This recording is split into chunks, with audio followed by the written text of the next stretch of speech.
Hi everyone, this is Jonathan with Underpromoted, and today I'm delighted to be speaking with Koneru Humpy. This is an interview I've looked forward to for a long time, and she's one of the really stars, the first woman Grandmaster of India, and she's been playing for a really long career and still having great results and playing for the Indian women's Olympiad team this year. So really looking forward to seeing her and the team there. But Humpy ma'am, thank you so much for joining us. Oh, thank you for inviting me. It's my pleasure to be here.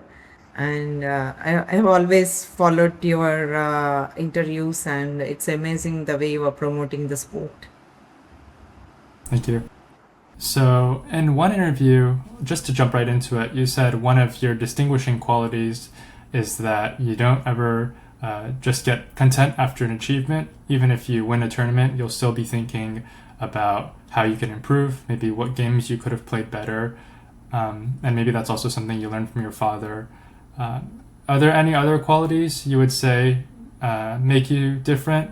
And especially, at this stage of your career, something you've mentioned is you're trying to just maintain your level because you also have many other responsibilities in life now. Yeah, I think definitely the determination and the willpower. That's I think that's very important for any sports person to survive for such a longer period. And as you said, yes, like having a chess playing father at home, like there is always a criticism, even though if I win some tournaments or some games, when I speak with him, then there will be some sort of criticism. So it was never there was never a chance to feel high. Like you always feel like you have made some mistakes, and so that's one of, I think that way it was pretty well, it's good to have someone who always keep you in shape. um, and also as a player, I feel like if we are content with one victory, probably you can never be successful. You should always look forward for playing good games. Yeah. So yeah, that piece of about determination, I think we'll come back to that later in the interview. Yes, I thought in one interview you said, one time your father was actually surprised and just, he said, "Good job," is after you won the world, I think, rapid in Moscow. Were there Yeah. any other times where, it was like, wow, actually, good job, and then maybe a few days later, a few weeks later, then you start looking about improvement again? Yeah, I think also after the 2024 World Rapid title, because the whole year I was doing very bad. Like I had lots of rating in the classical tournament. And then when I played I started this rapid tournament, I lost in the first round. And so but then from then onwards I started doing well, and I kind of recovered towards the end. And even before the last round, we were like around 8 players with the same score, so the situation was quite unclear. So I think after that victory, like he also appreciated for my determination and for not losing the hope in the tournament. um, but there are also times, like even though when I won this Grand Prix in Pune, I remember in the penultimate round I had a very bad position with black piece. I was supposed to lose, like I was completely losing, but then I got very lucky to escape with a draw. And till then I was in leading in the tournament. I had all very pretty decent games, and then one bad game, like he was like, what are you playing? Like he was spoiling the whole tournament after playing so many good games. Like, yeah, it's true, and I just had very bad game. But somehow I survived luckily, and I won the final round and won the tournament. Yeah, I think like it's for us, the bonding and the relation we had as a father and daughter. I think that's also a big advantage for me, because when he speaks with me, it's not only just about chess. The way I think and the way I process the thoughts, he knows very well, like how I react with the situations. So he could understand what's going through in my mind. As a In fact, as a child, it used to be so that when I'm playing a game, he used to follow it. Of course, there was no live transmissions for these youth championships and all. He used to just stand behind the glass doors and see the game, and he would understand the momentum where I would make which move with my body language, and like he would guess that I'm going to play this, like I'm intending for these sacrifice and all. So it would be the same exactly like that. So that's the kind of understanding we had. Wow, that's a very deep understanding. Your father, I think he also said, your father told you, okay, you shouldn't play for a draw, at least when you're younger, and Yeah. also if you make a bad move, you shouldn't make a Yeah, silly like expression. he was very particular that I shouldn't agree for a short draws. So there were situations where, like, sometimes my opponent offered a draw because they would get some qualification or some sort of place. But I used to deny it. Sometimes I'm successful in winning those games, sometimes I lost it. That's a different story. But as a principle, like I used to fight till the end. So I think that's very important as a growing up player, like to play games with that sportiveness. Yeah. Hmm. Yeah, I'm sure there's some chess parents out there, and I think you had a very good relationship uh, with your father coaching you for your whole career. Um, so, do you have, are there any things that a chess parent can try to learn from what your father did well? Mm, I think no, what I have observed with him was he was very strict when it comes to chess practice, like with the timings or the food habits during the tournaments. But once the tournament is over, let's say if I'm at home, I'm practicing, he will make sure that I had a very good relaxing time as well. Like he's not like kind of a very strict father. He gives lots of freedom, but we are open to discuss anything with him. Only when it comes to chess, like he'll be like 100% like a strict coach sitting there. If you do a mistake, he will just react immediately. But or else he's very understanding and always approachable. Like whatever, even apart from chess, whatever issue I had, like I could always go to him and speak openly. And I think that's very important as a parent. Like they should be strict at times and also be friendly. So because if it's always one sided, it's difficult for the child to release that stress. So it's that way I think he managed both, and he's by profession a chemistry lecturer. So I think that's one of his advantages in teaching me, because he knows how to handle the students. Yeah. Hmm. Hmm. So maybe when you first started out, your father knows just a lot more than you about chess, about life. But then as you keep going, maybe there's some experiences that you also have, like you have more chess knowledge, or you have a certain experience at a tournament and you know what it's like.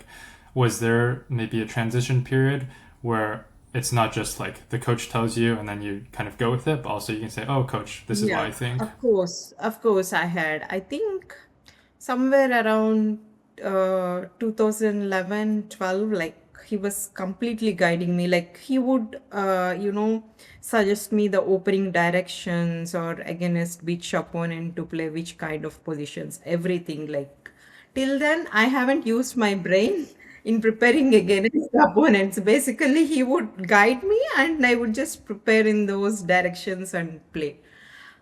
Somewhere from 2010 or 12 onwards, I started, preparing by my own.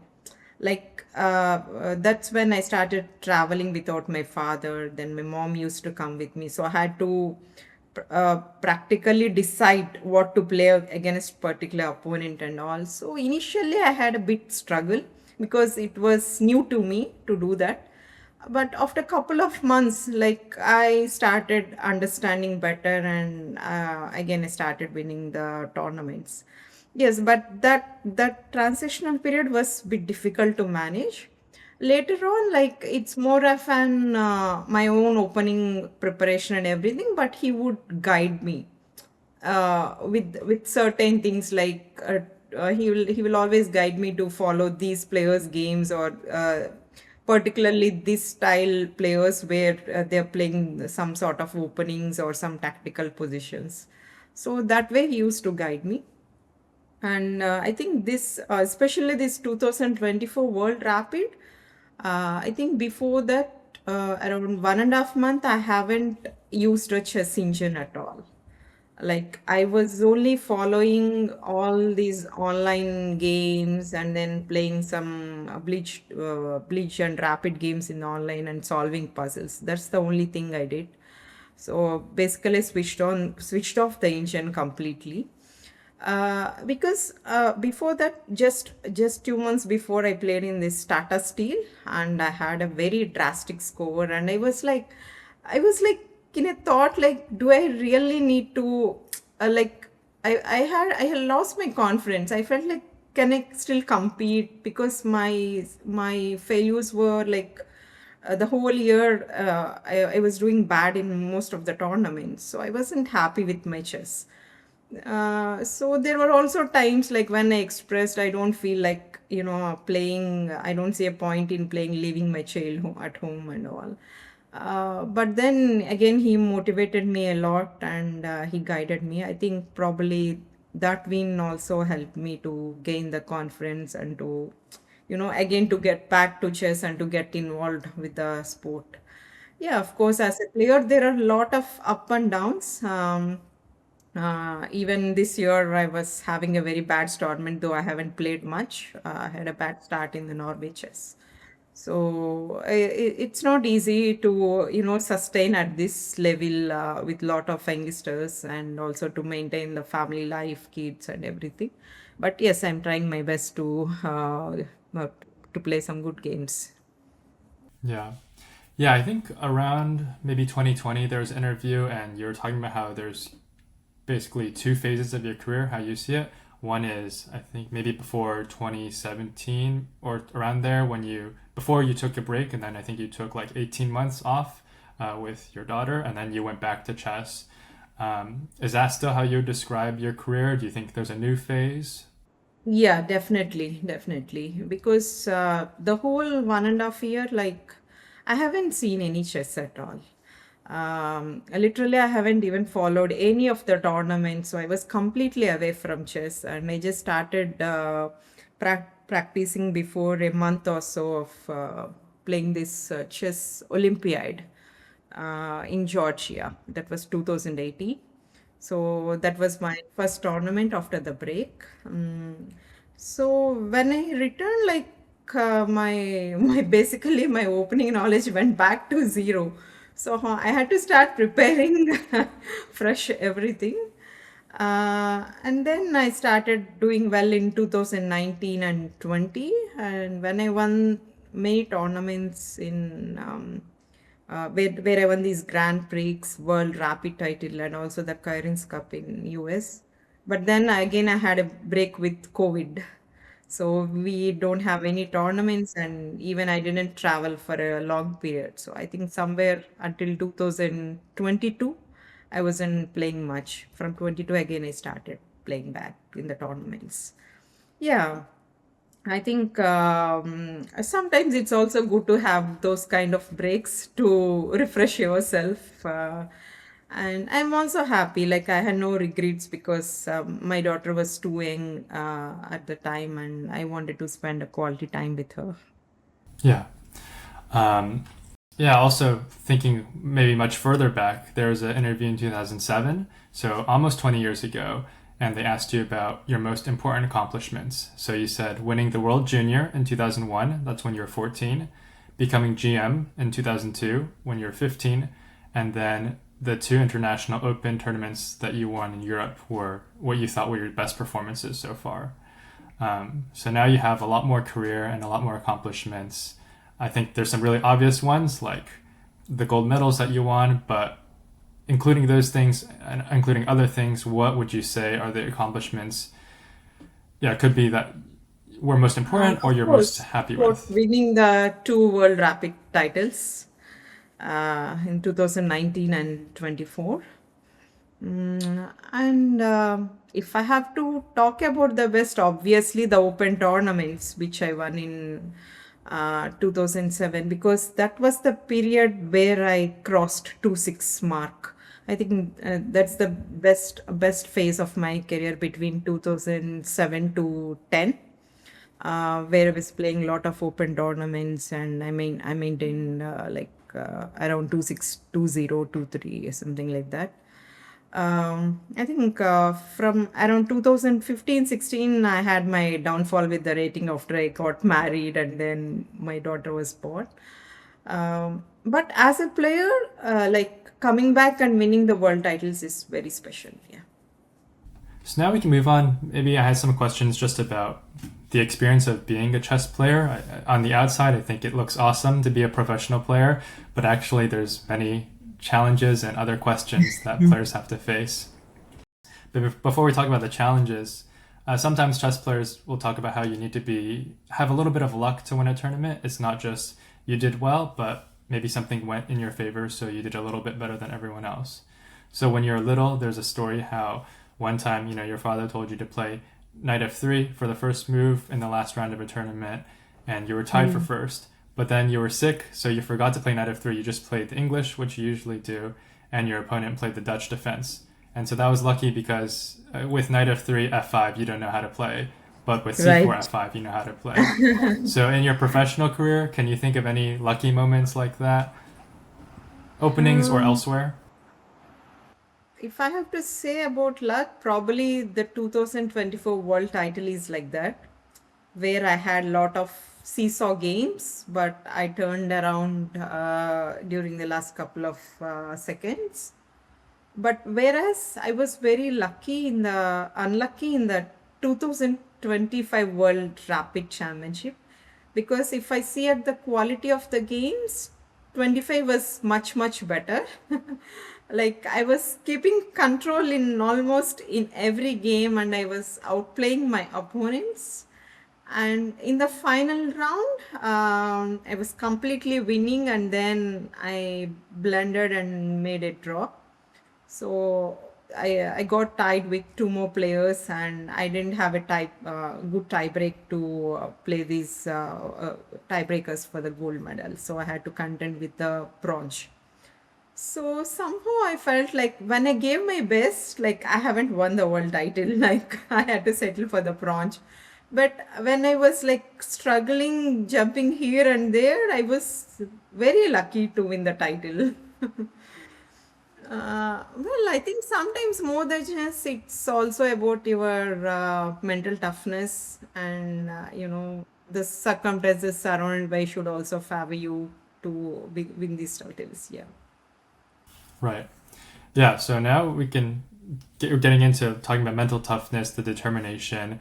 Something you've talked about is the low points of pro chess. And I think someone asked you, would you want your daughter Ahana to be a chess player? And you said, okay, maybe if she wants to, you'll support her, but there's a lot of suffering as well, and you don't want to see her suffer. So for you, when does a low point happen? What does it feel like? I think there are several in my career. Like, let's say if I had to go back, like when I became Grandmaster at 15, so I wasn't successful in many tournaments. I struggled a lot. Like in many of the open tournaments, I wasn't scoring well, and I started losing my rating points. And there was also lots of criticism, and it was not easy for a 15-year-old to handle the pressure of the board. Um, and also, like chess was not a very celebrated sport in India in those days. Like I didn't have any sponsorship as well. Like, the family has to struggle a lot to support me to play in the tournaments. And we don't even have so much prize money in women chess also. Compared with the scenarios now, we have plenty of titles and lots of prize money. Yeah. So back then it was difficult to sustain in that period. Okay, even once, I think somewhere between 2002 to 2005, I was struggling a lot after becoming a grandmaster. And somewhere from 2006 onwards, I started slowly improving my rating and again winning back in the tournaments. So I think there were several stages like that. Again in 2011, I had a very bad experience in the world title match with Hoi Fan. I didn't manage to win a single game. And especially when you play these kind of matches, and if you lose so drastically, it feels even more bad. Like rather than thinking about the titles, but if you're losing game after the game, you don't feel nice to take up the challenge and to fight for that. It wasn't easy to get out of that, and also like couple of tournaments, let's say these world cups, knockout world championships. uh, my toughest one was also 2018 when I came back to chess again. My initial tournament was chess Olympiad, which I played reasonably decent, but then I went for the World Cup and I lost in the second round itself. Um, so I think as a player, I don't think it will be a very smooth rally or something like that. You have to have your highs and lows every time. Uh, I think, but the key point lies in how much rise you can give back when you are at your low. So if you're able to come back every time when you hit your low point, I think that's fantastic.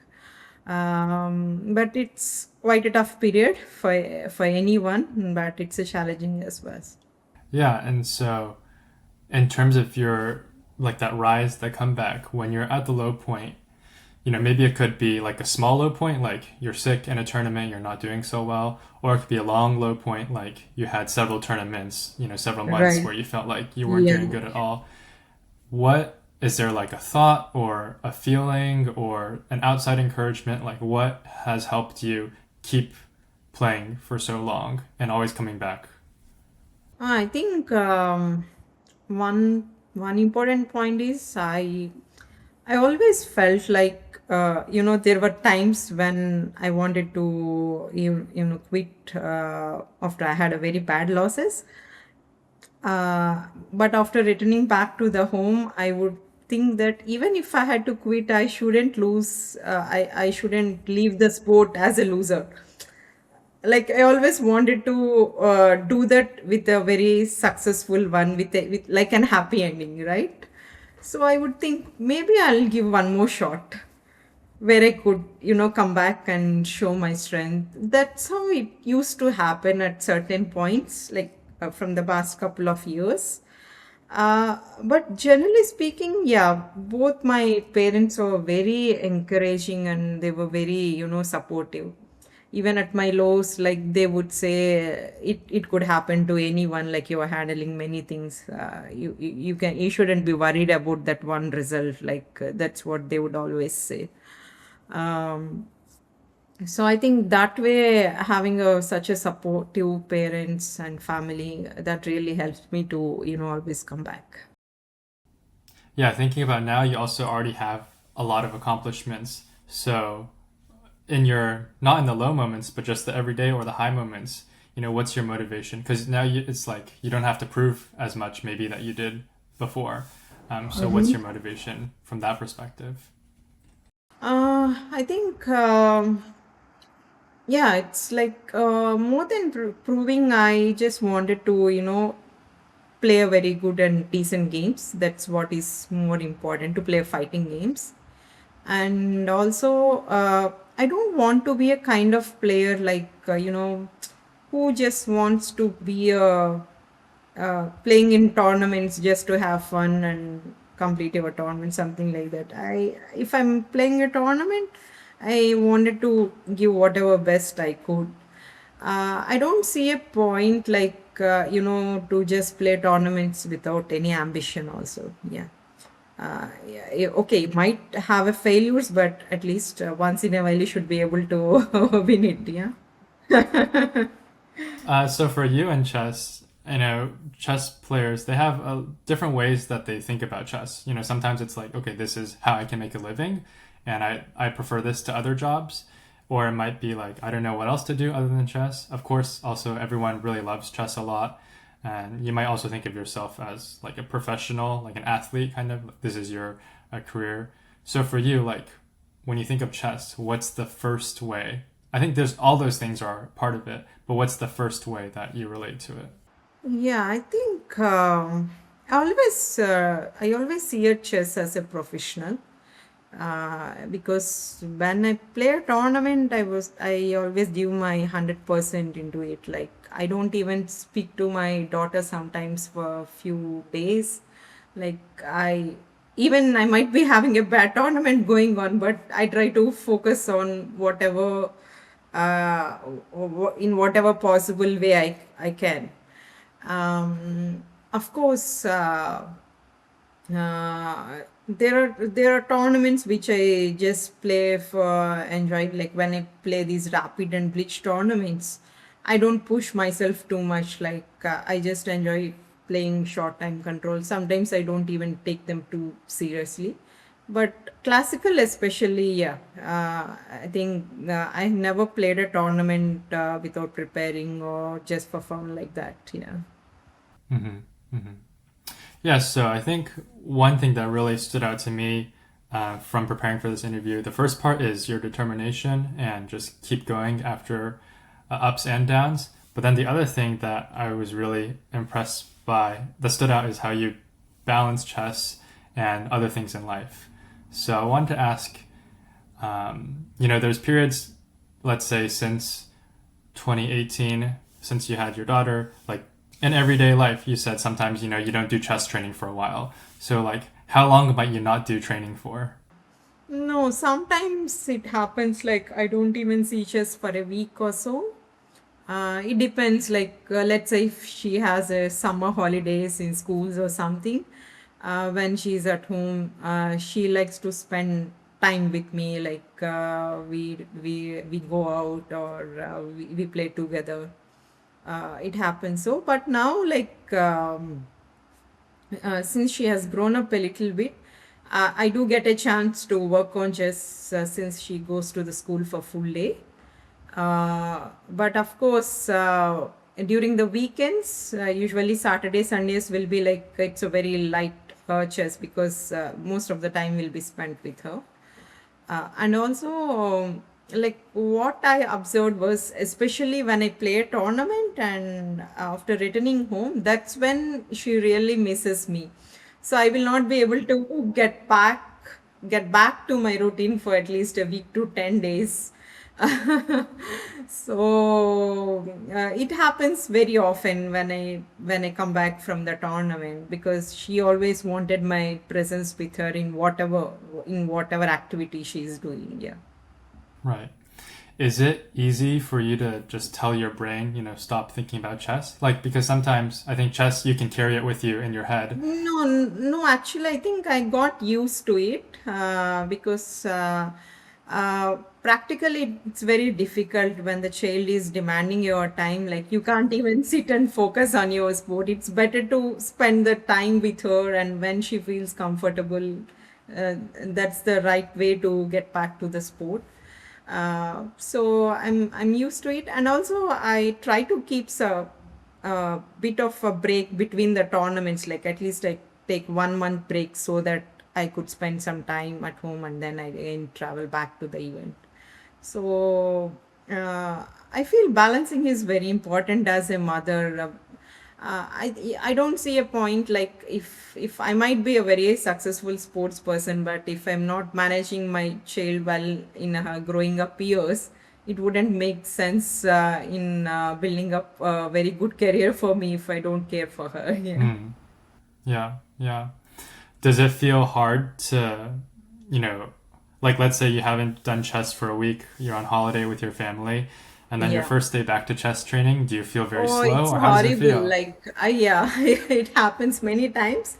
When I get back, I'll start with playing training games, and my score will be drastically very bad. But after a couple of days, let's say 2, 3 days, I'll start improving. Slowly, I'll improvise. Yeah, initially it will be for sure very bad. Yeah. Wow. Okay. Um, but would you say, like, in general, it's, let's say there's two versions. There's kind of the way you do right now, and then a version that I agree doesn't seem right, to sacrifice a lot more and train a lot more. Um, do you think, like, your chess level would be a lot different, or do you think you're able to maintain your chess strength even by having a really, I think, a really pretty amazing balance? No, I think my comparatively my level is low, uh, comparing with the young Humpy, because back then I used to play quite sharp positions also at certain times, and I used to almost very accurate in winning in must win situations. But yeah, there are certain droppings, in chess wise, and also in handling those pressure situations. But some things like you can't really improvise when you are around 35 to 40. You have to face that struggle, and you have to keep moving on. Yeah. Yeah. And I think it's about finding the right balance. Like your number, I think right now live rating, you're in the top 10. So if you can be in the top 10's women's chess player and also have a good family life, it's different than when you're a youngster trying to, you know, play in the open tournaments and stay 2600. It's quite different. Yeah, of course, of course. That impact shows on my rating drop also. From number two to now I'm number eight in the couple of years. So yeah, it's a lot of difference, but I really still want to get back and improve my classical ratings, because I lost a couple of points in Norway, and I'll be playing in the Cape Cup in a couple of days, and also in the chess Olympiad as well. So I think these two are very important tournaments, not only for me, and but as a team we'll be representing the country. So I think it's going to be a very crucial one. Yeah. Hmm.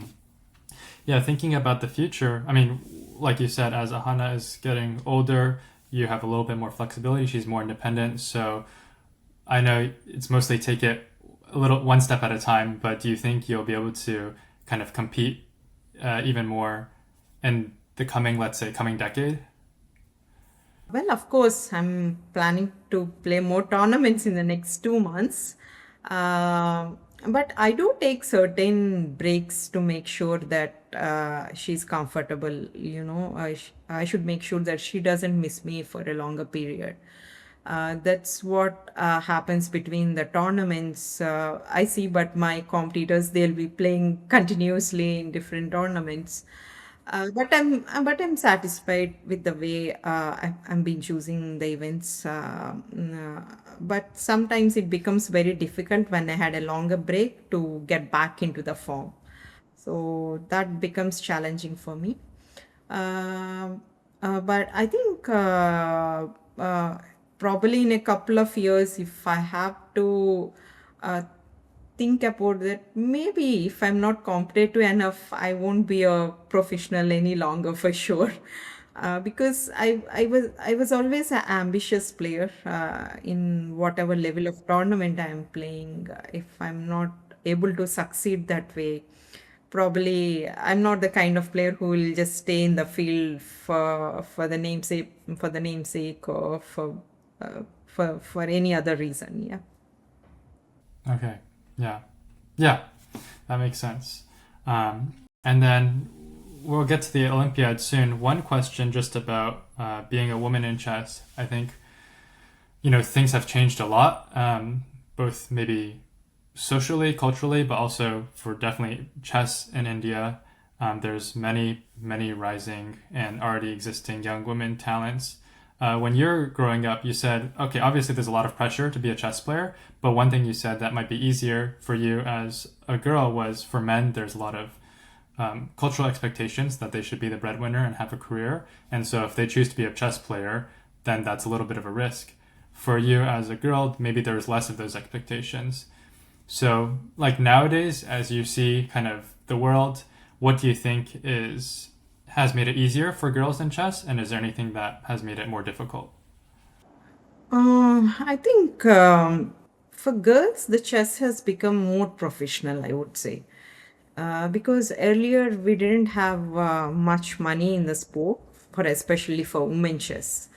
So nowadays, like every tournament is being very organized in a very professional way with lots of prize money, where I could see women players hiring seconds and coming to the tournament with one or two people surrounded by them. So that way it has evolved more professionally. And I think uh, now any player can think of surviving as a professional in the sport. Back 20 years ago, it wasn't like that. Like, you can't imagine yourself to be a professional here, earning money, especially for women chess players. So today the scenario has changed. I think the future will be even more brighter. But the only disappointing thing in the whole factor is that playing in these only women tournaments will definitely not help a youngster to improve further in the rating or to compete against strong men players.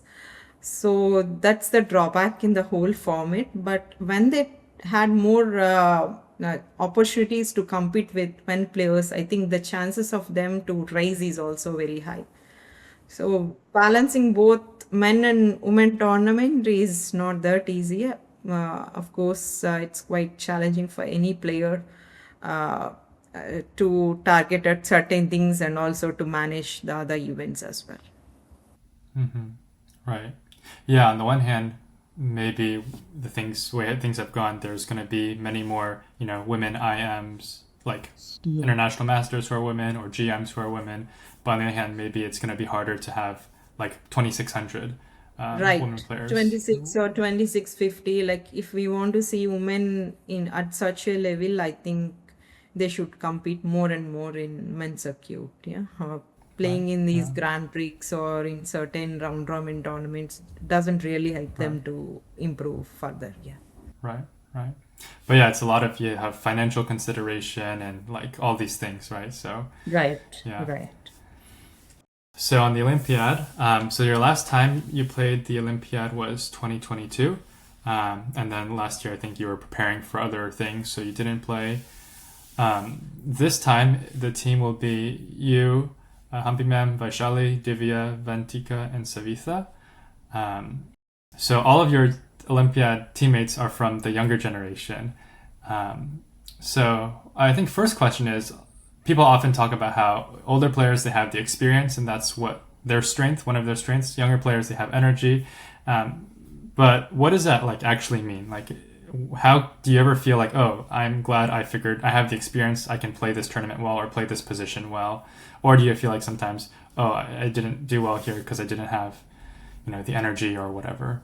Yeah, I think in the recent times, it's more like I felt like, oh, I didn't have energy. I know I suffered a lot because of that in many tournaments. Like, when I was doing well, I started collapsing because of not having energy. Yeah, it really showed in my results. Uh, but of course, I think experience is definitely a big advantage when you are in very good shape. Like, I mean, if when you are very alert tactically and if you're well prepared with the openings, that experience of outplaying the opponent really works well there. But when you are a bit shaky, I think experience doesn't matter. Yeah, you'll just start Hmm. falling. Yeah. Yeah, I think experience is the one that's a little bit harder for me to understand because I think energy makes sense and then obviously being in good form, tactically sharp, that makes sense. Is it like, let's say you're in a promising position where you're the side that's pushing, maybe you have a better sense of, if you have three good moves, you have like a better sense of which direction to go. Can you talk a little bit more about what experience means? Yeah, I think you'll also understand like where to take that risk in certain positions. Like I would say, if as an youngster, I would might play some dubious attack because my determination would be more than the position. Like I would be thinking about the result more than depending on the position. That would dictate me to play some dubious move or dubious try, which would be very bad if the opponent is having a good strength. They'll just prove it. It only works with weaker players when we play such kind of moves. But as an experienced player, you will understand. You should not try that kind of play.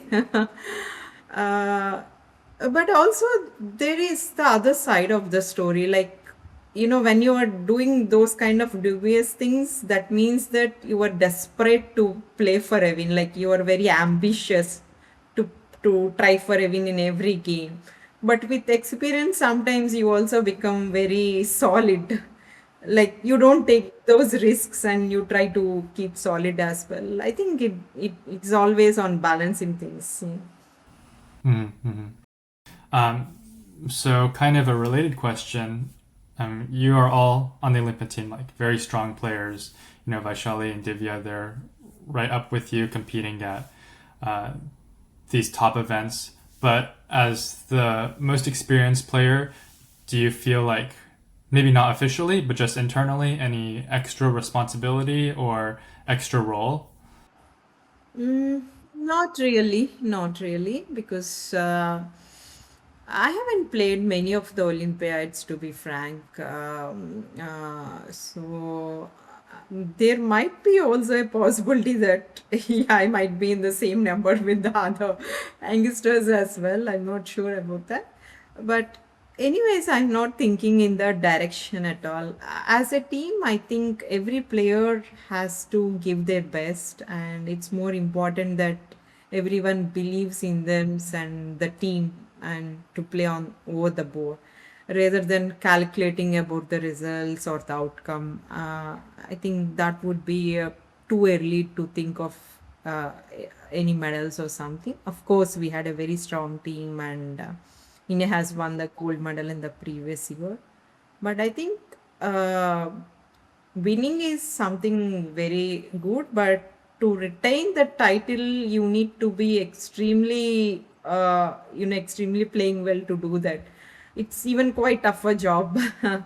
It's going to be quite challenging as well, I guess. Yeah, it's a little bit different because this is a team situation. But after you won like a big tournament, um, on the outside, there's a lot of expectations. People might think, okay, you're on a roll, you could do well. But for you, like maybe if you had a bad tournament, an important attitude is how to have that uplift again, how to come back. But then if you win a tournament, you also need to stay focused. So I think for like coming from a very strong position, when people might say, oh yeah, India has a very strong team, India might win again, what do you think is an important uh, attitude for winners to have? Oh, I think it's always better to forget about the previous results and to think fresh, to think from the start. Playing a tournament without expectations and just to take game by game is the best way, I think. And especially in the team events, it's not even dependable on one player. Yeah, the entire team has to do well. So it's a long tournament, and I think we should first concentrate on how to get into the tournament in a positive note. Yeah. Yeah. No, I think that's really good. Um, so your first Olympiad was in 2004, and Yeah. then this is now you have this Olympiad. How does your feeling before this Olympiad? How is it different than you know, before your first time? I think this is one of the strongest teams which we ever had for the Olympiad, because I also played in the 2022 Olympiad in India, but comparatively, this team is even more stronger. And I think we'll have our best chance. And as a player, I was never successful in any of these Olympiads. I always lost my rating. So, so I really wanted to do well in this tournament, and I really wish we could make it successful. Yeah. Great. Well, to wrap up, a few more lighthearted questions. Going back to talking about your father, you said he plays a lot of online chess, even more than you. Does he have any favorite openings, time controls? Do you ever give him any coaching? Oh, he likes to play 10 minutes games. He doesn't like bleach much. He always tries to keep some increment. And he's not particular about openings. He'll play whatever he likes on that particular day. Like, he's very open to that. But he enjoys playing, and he follows all the tournaments, whatever tournament is held around the world. Like, sometimes I even miss watching those games, but then he would suggest me to see this game, like this player has played amazingly, something like this. So for him, it's like he kind of like plays chess 24 into 7, and I kind of, only look it at professionally when I'm playing a tournament. Uh, but he enjoys the sport very much, yeah. Yeah. Yeah, it's kind of two different. There's a kind of enthusiast, amateur, and then there's Yeah, professional. It's good you right. have both sides. Something you mentioned, I think you were talking with Grandmaster Surya about your routine during an event. Like, when you wake up, when you prepare, when you play, when you analyze. And then you said sometimes in the evenings before you go to sleep, you might watch a little bit of comedy scenes from like some Right. Telugu movies. So I'm not Yeah. very familiar with the movies, but for anyone who's watching, do you have any favorite uh, Indian comedy movies? Oh, comedy movies. Yeah. Actually, there are a lot in the regional language. Uh,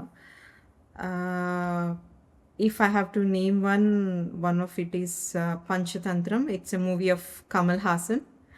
Um, and also there are a lot of movies of Rajendra Prasad, like uh, there are a lot of comedy movies, and especially I see it during the nights before going to the bed, like when I had a very stressful game, like I just wanted to come out of it and to feel fresh for the next round. So that's when I keep some comic scenes or some comic movies for some time, and then I go to bed.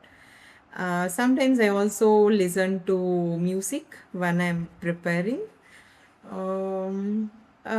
Most of the time, I have been traveling alone, so I don't have anyone to, to speak and to release that stress. So these are my stress busters. uh, I also go for long walks to get refreshed.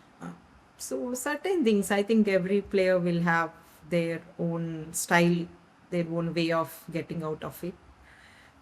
But of course, I particularly make sure I had a certain regular bedtime and the time I wake up when I'm playing the tournaments. So I strictly follow that. Yeah. Yes. Yeah, I think everyone should know Humpy is very professional. Yes. You said music. Any like most common musicians or songs you listen to? Oh, most of them are our regional language songs. I usually like the melodies from between 1990 to 2000. I like old melodies more than the present music. And then I think during COVID, you learned to cook. I mean, you always were cooking, and I saw even there was one interview, a chess interview. At the end, it had a recipe for a fish curry that you gave them, but then later COVID happened and you learned to even cook more food, including food outside your region. Yeah. What would you say are some of your favorite dishes, either your favorite dish or your family's favorite dish that you make? In the recent times, more than cooking main dishes, I have been trying desserts more often. And my daughter, she really likes, like, whenever there is a weekend, she had a holiday. Like, she'll on Saturday, she'll ask me to make some sort of her favorite desserts, like. Sometimes we make caramel pudding or yeah, apricot delight. So these kinds of things, and she likes homemade cake as well. Um, Luckily, I have my parents. We are very close to me, and they often prepare the food for me. So nowadays, I'm not cooking much. I only make these special dishes when my daughter asks me. But I enjoy when I do cooking. I try to make it perfect. Oh, yes. Oh, okay. Very interesting. Um, Something else you said before is that if you had like a quite a bad event or something and you're just trying to, like you said, stress bust, get out of it, sometimes what you do is some online shopping. So, in your whole career, was there like a really good thing that you bought once after a bad tournament that you still like to use? Um, Actually, when I was in very bad mood, like when I lose a tournament or something, I always try to get the mind out of it. I just want to take my mind out of chess and do something different. Sometimes I just uh, buy some clothes or some hair accessories online. But I also, whenever I wear some new clothes for the tournaments, if I don't win that game, like if I had a bad result, I'll never use it again in a tournament. So I was very particular, like whatever I wear, or earlier it used to be even the pen I bought, yeah. So I used to buy a pen, and if I'm successful in the tournament, then I would repeat that pen for every game. But if I'm not, like, I wouldn't use it at all. But nowadays, we don't have that opportunity of using the pens anymore. We are not allowed to carry them. But I used to be very sentimental in those things. Yeah, I think it's also very easy to do online shopping rather than going out. I think it's good for chess players like who are lazy to go around and buy. Yes, yes. Okay, and then last question. I think in 2024, was that your first time visiting New York, and how was that? I'm always curious because it's right next to where I live, so I just want to see how people Oh, enjoyed it oh, or I didn't have a enjoy it. very memorable one in New York. It became even more special since I won the tournament. And I also had one of my cousins staying in New York, and she was very close to the hotel I have stayed. So I got a chance to go around on the final day, and it was very memorable one. But my experience in US was completely different. Like I have played only in St. Louis.